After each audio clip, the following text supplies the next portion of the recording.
नमस्कार हजुरलाई फेरि पनि स्वागत गर्दछु मेरो च्यानलमा। हजुरलाई थाहा भएको कुरा होला है, UIDAI जुन दिशानिर्देश दिएको थियो कि 14 जुन 2026 सम्ममा हामीले 10 साल अगाडि जति पनि व्यक्तिहरूले, जति पनि मानिसहरूले आधार कार्ड बनाउनु भएको थियो, उहाँहरूले आफ्नो आधार कार्डलाई अपडेट गर्नुपर्ने छ यो 14 जुन 2026 सम्ममा।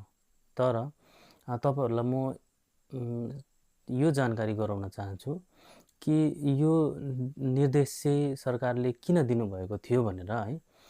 किनभने 10 साल अगाडि जुन चाहिँ एड्रेसमा बस्नुहुन्थ्यो मानिसहरू र आज 10 साल पछाडि त्यो एड्रेसमा नहुनु पनि त सक्ला। आफूलाई जता सजिलो लाग्छ, जहाँ सुविधा लाग्छ त्यहीँ गएर बस्ने हो।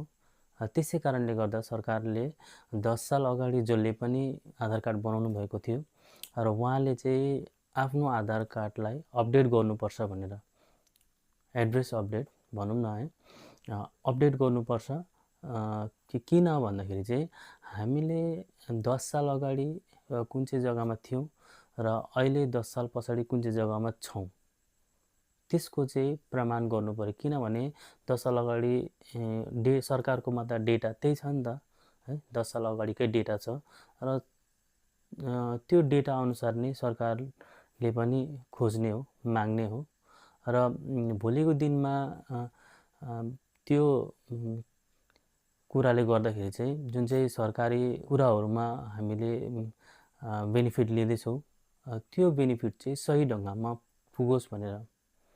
किनभने प्रमाणीकरण हुँदैन। अब 10 साल अगाडि सरकारको डेटामा अर्कै एड्रेस थियो र 10 साल पछाडि अहिले अर्कै एड्रेस तपाईँले देखाउनु हुँदैछ भने त्यो प्रमाणीकरणमा आउँदैन र त्यही कारणले चाहिँ सरकारले चाहिँ 10 साल पछाडि 10 साल अगाडि जसले पनि आधार कार्ड बनाउनु भएको थियो उहाँको चाहिँ तपाईँले अपडेट गर्नुपर्ने थियो। तर तपाईहरुको लागि एकदमै राम्रो कुरा हो, खुसीको कुरा हो कि यो चाहिँ तपाईको अब अहिले त जुन हो, अब सबैलाई सायद थाहा थियो कि थिएन कि है, तर तपाईको 14 जुन 2026 सम्ममा हामीले त्यो अपडेट चाहिँ गर्नै पर्ने थियो। सरकारले त्यो एउटा निर्देश दिनुभएको थियो कि 14 जुन 2026 सम्ममा हामीले जति पनि 10 साल अगाडिको आधार कार्डहरू छ त्यसलाई अपडेट गर्नुपर्ने। तर तपाईहरुलाई एउटा राम्रो कुरा सुनाऊ र कतिजनाले अफवाह पनि फैलाइरहेको होला कि हामीले यो अपडेट गरेन भने आधार कार्ड बन्द हुन्छ या ब्याङ्क एकाउन्ट बन्द हुन्छ। कतिजना त्यो पनि सुन्नुभएको होला या सुन्नुभएको थियो होला है।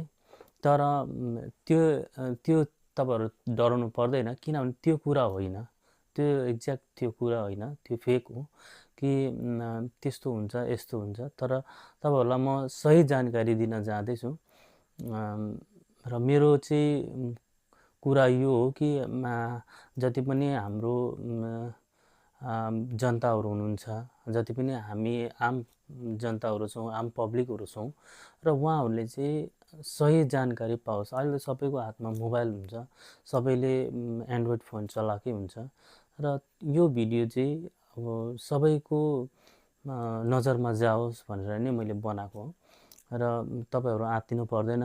सरकारले जुन चाहिँ डेट दिनुभएको छ त्यो डेटलाई चाहिँ एक्सटेन्ड गरेर 14 जुन 2027 सम्म गरिदिनु भएको छ। अब तपाईले आरामले गर्न सक्नुहुन्छ यो अपडेटलाई। हस् त, आजको लागि यति नै है। अब फेरि पनि अर्को भिडियोमा हामी यस्तै रोचक भिडियो जानकारी बारे हामी कुरा गर्नेछौँ। आजको लागि यति नै।